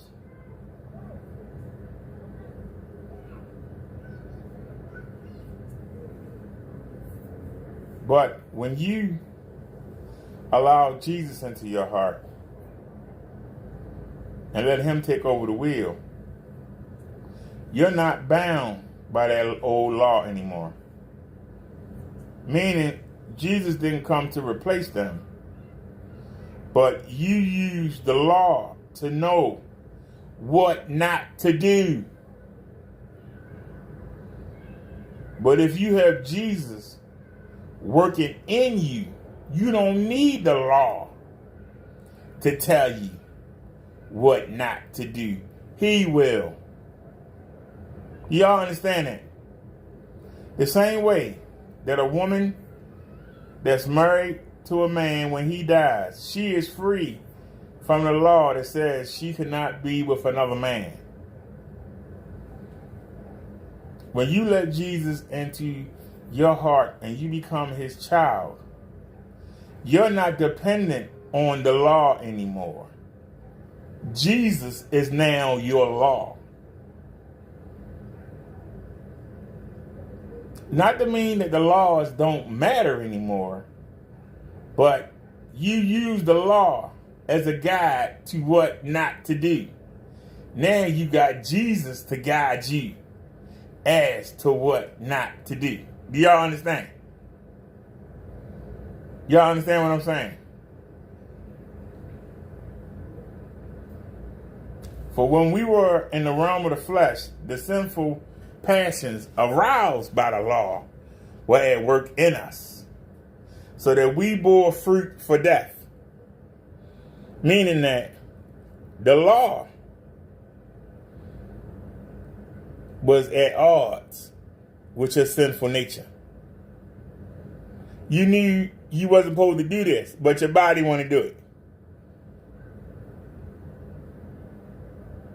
But now that you have let Jesus take the wheel, he will guide you, not the law. He won't tell you different from the law, but you're not in a battle with the law. Like the law say you can't do this. Why can't I do that? Your sinful nature tell you, well, ouch. I'm trying to bring my knee up without moving the screen. Sorry about that. Your sinful nature tell you, well, the law says you can't do this, but it didn't say you can't do that. And you'll have Jesus there to corral that sinful nature, that sinful pasture, if you are connected.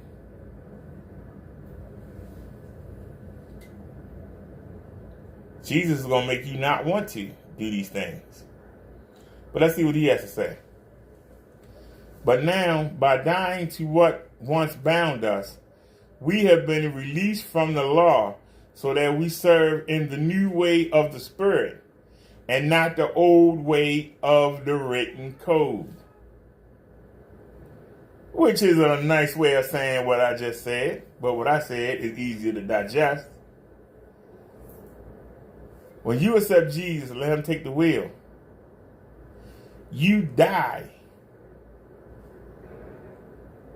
to the thing that the law was holding you to.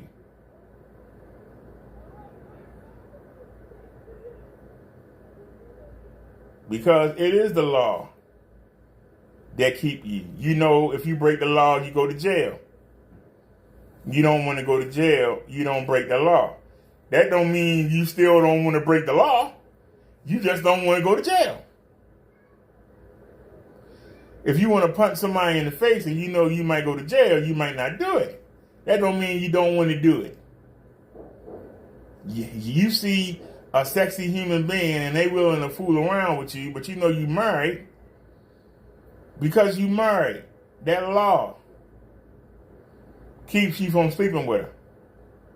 That don't mean you still don't want to sleep with her. Y'all understand what I'm saying? But when you let Jesus into your life and you let him run things, you don't want to do these things anymore.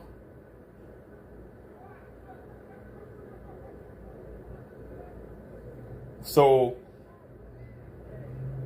because your spirit will be renewed, you won't want to do those things, so you won't be battling the law.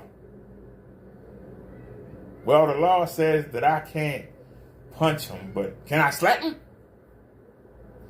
The law says, that I can't put my hands on him, but I can flatten his tire and maybe he'll crash and die. I mean, and see, when you let Jesus in your heart, you won't have those thoughts and those feelings. They'll go away. He'll take care of that. So you don't need some law to tell you how to behave. And you won't want to do those things. While we were doing the show, the screen shrunk down some in the middle again. I swear to God, I've been up there. I spent 3 hours on that screen today. It's still dipping down in the middle. You can see it wasn't like that when we first started. Look how it's dipping. It's right in the center. Look at it. It's dipping. I just fixed that, man. What shall we say then? Is the law sinful? Certainly not. Nevertheless, I would not have known what sin was had it not been for the law. For I would have not known what coveting really was if the law had not said, you shall not covet. So let's read that back again. What shall we say then? Is the law sinful? Certainly not. What is he referring to? The law keeps you from doing the wrong thing if you obey it. The law tells you what is sin and what is not. The law tells you you are not supposed to do this. But when you give your life over to Jesus Christ, you don't need the law anymore because Jesus is now the law. Not that those laws are not still necessary, but you don't have to worry about them because you're not going to want to break the law. So you can die to the law. You don't need the law to tell you what to do. You got Jesus Christ telling you what to do. So what you need the law for? But he didn't come to replace the law, but he came to free you from the law. Because Jesus is going to come inside of you and change you from the inside out. You're not going to want to do these things if you connected to him. You won't have the desire to do these things if you connected to him. He will help you fight that desire if you are connected to him.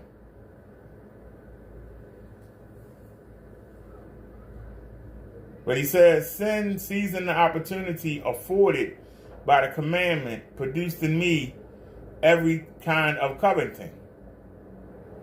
For apart from the law, sin was dead.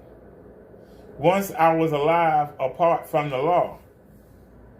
But when the commandment came, sin sprang to life and I died. I found that the very commandment that was intended to bring life actually brought death. And what that means is some people might not even be thinking about doing something, and then they'll read the law and go,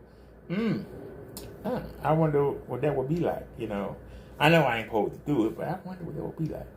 So the law actually makes you aware of the sin, and it could activate the flesh to want to do the sin because of the knowledge of it. It's like when you see somebody that have on a nice pair of shoes and you ask them, well, where can I get a pair of them shoes from? You wasn't thinking about no damn shoes until you saw somebody with them. You see the law, and the law said you ain't supposed to do this. Your sinful nature say, well, I wonder why not. It must really be fun to do that. How come we can't do it? Maybe I could do it one time and nobody notice. Y'all understand what I'm saying? So the law that was intended to improve, extend, or to maintain your life can also lead you to sin, which the result is death. So the law can actually lead you toward death if taken the wrong way. Especially your sinful nature. If you have a weak will, you might find yourself doing what the law said not to do. If you got Jesus running you, you ain't got to worry about that. For sin, seizing the opportunity afforded by the commandment, deceived me, and through the commandment put me to death. So once you know about the law, your sinful nature is already at work inside of you trying to figure out, well, how can we get around this law? It must really be good if they made a law about it. It must really be something good. And you know you want to try it. But I'm not opposed to. Yeah, but you know. And this when the will come in. When your sinful nature, when the desires of your flesh is put against your conscience. That's the definition of will. Can you control your desires?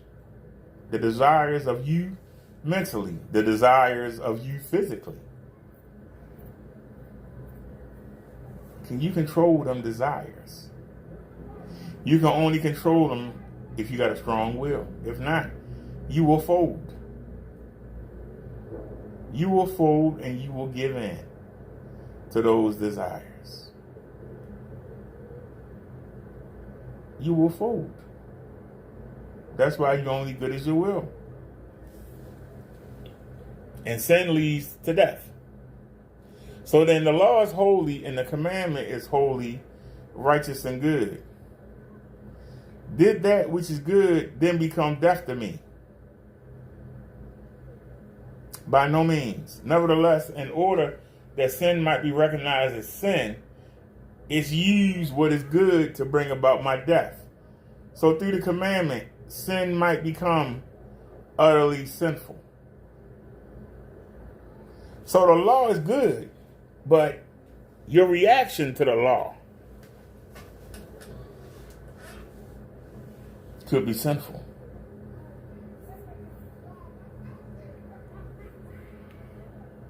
And in order for you to recognize what sin is, you got to be told what it is. Now, like I said, sometimes telling somebody about it makes them want to do it. So the law could actually lead you to death. So that a good law could actually, to you, become sinful if you got a weak will. If your desire to break that law is so important, it could cause you to sin. It's one thing to not know about something. When you know about something, you can't get it out your mind. The potential for sin is eternal, bountiful. We know that the law is spiritual, but I am unspiritual, sold as a slave to sin. I do not understand what I do. This is where we are. We know that the law is spiritual, but I am unspiritual, sold as a slave to sin. I do not understand what I do. For what I want to do, I do not do. But what I hate, I do. And if I do what I do not want to do, I agree that the law is good. As it is no longer I myself who do it, but it is sin living in me. For I know that good itself does not dwell in me.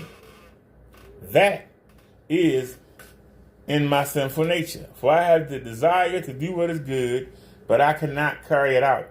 For I do not do the good that I want to do, but the evil I do not want to do, this I keep on doing. Now, if I do what I do not want to do, it is no longer I who do it, but it is the sin living in me that does it.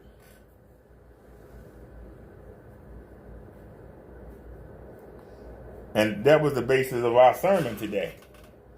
Well, let's go back. We know the law is spiritual, but I am unspiritual, sold as a slave to sin. Meaning that if you don't have that connection to Jesus, so you can be connected to God, you basically are unspiritual. Your spirit is not activated. You are unspiritual. So basically, you are a slave to sin. And once again, we come back to that same word. You only as good as your will. Do y'all understand what I'm saying? You only as good as your will at that point. Without Jesus and God, you only as good as your will. I'm not going to drink today, but next week you're drinking. I'm not going to cheat on my wife, but this weekend you're out there messing around. I'm not going. You only good as your will. Some people, I've seen people who have quit smoking for 10 years and their mother died and they smoking again.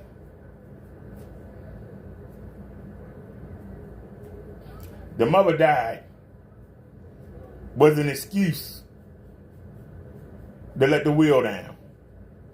And they start smoking again. I've seen people who have hurt family members and they've stopped doing it. And the family members die and they go back to doing it.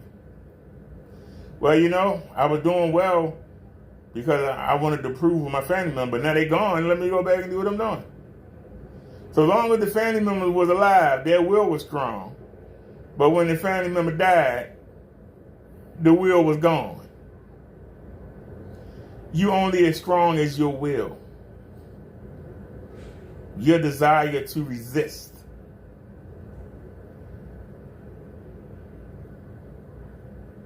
But ever since Adam and Eve bit from that apple, you were born a slave to sin.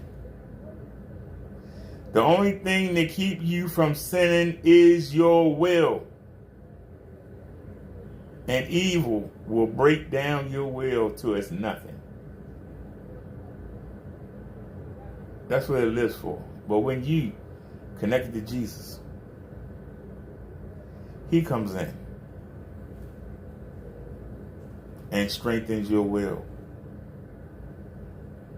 Activates your spirit. Makes you spiritual. So that you can resist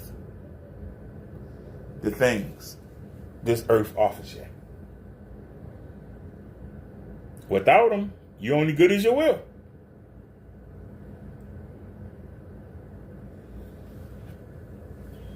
So he says, I do not understand what I do, for what I want to do, I do not do. But what I hate, I do. And if I do what I do not want to do, I agree that the law is good.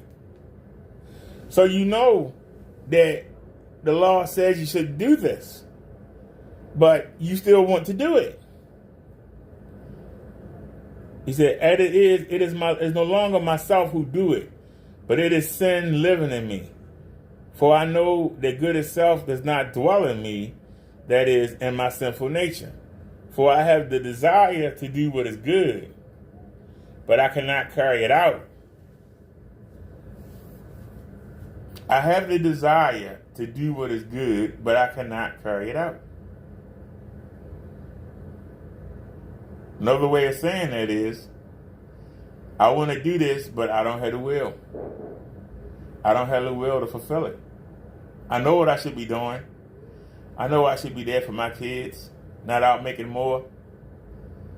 I know I should be home with my wife instead of being out at the strip club or laying around with prostitutes. I know I should be home, but you ain't doing it. Why ain't you doing it? Because deep down you know you should be doing it, but you're not, because you can't stop.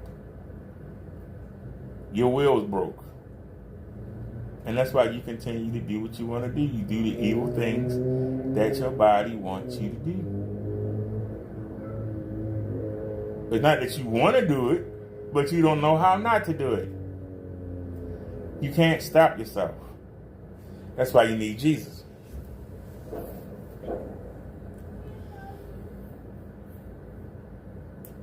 Let's end this. He said, now if I do what I do not want to do, it is not no longer I who do it, but it is the sin living in me that does it. So I find this law at work. Although I want to do good, evil is right there with me. Let's read that again. Although I want to do good, evil is right there with me. Although I want to do good, evil is right there with me. For in my inner being, I delight in God's law. But I see another law at work in me, waging war against the law of my mind and making me a prisoner of the law of sin at work within me. What a wretched man I am!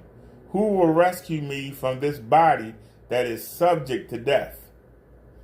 Thanks be to God who delivers me through Jesus Christ, our Lord.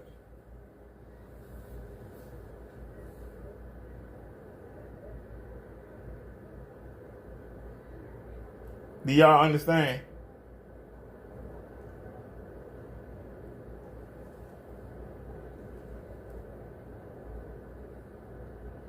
People who are addicted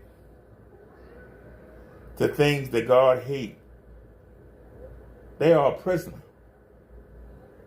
to sin. They are a prisoner to evil. They want to do the right thing, but they can't do it. They physically cannot do it. They want to change, but they can't do it.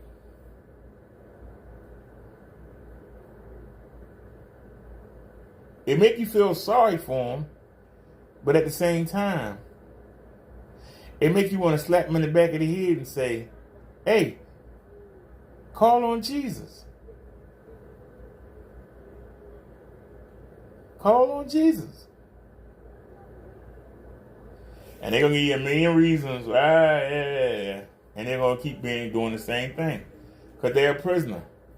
They're a prisoner to their sinful nature that's within them. The Holy Spirit is not activated. They won't take the help from Jesus Christ. They keep trying to fight it on their own, and they keep losing.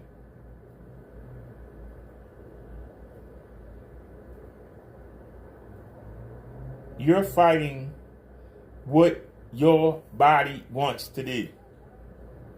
If you're a sex addict, you got to have sex 5 times a day, and your wife can only give it to you 2 times a day. You got to find a way to get sex 3 more times a day. And you can say, well, I don't want to cheat, but my body needs this. I got to get a body what it wants. The body wants to have sex. And you're going to go up there and you're going to cheat. You come to Jesus Christ. Jesus Christ will take care of that for you. But you got to come to him and give him control. And we don't want to give him control. Because for some reason, it's considered cool to be able to have sex 5 times in one day. And you like being able to brag that you can do that. So you don't want to give it up. So you won't come to Christ. You think you can do it on your own, and you can't. And that's why people never get out there. They're in the same boat you see them in, doing the same thing over and over again. They keep thinking they can do it. You can't do it by yourself. So then, I myself in my mind am a slave to God's law, but in my sinful nature, a slave to the law of sin. So in your mind, you want to do what God tells you to do, but in your sinful nature, you are a slave to the law of sin. And without Jesus, you're only good as your will. As soon as your will goes, that's it. As soon as your will goes, that's it. So, all right, y'all. That was so y'all can see for yourselves. That was Romans 7. If anybody want to look it up, Romans 7. Oops.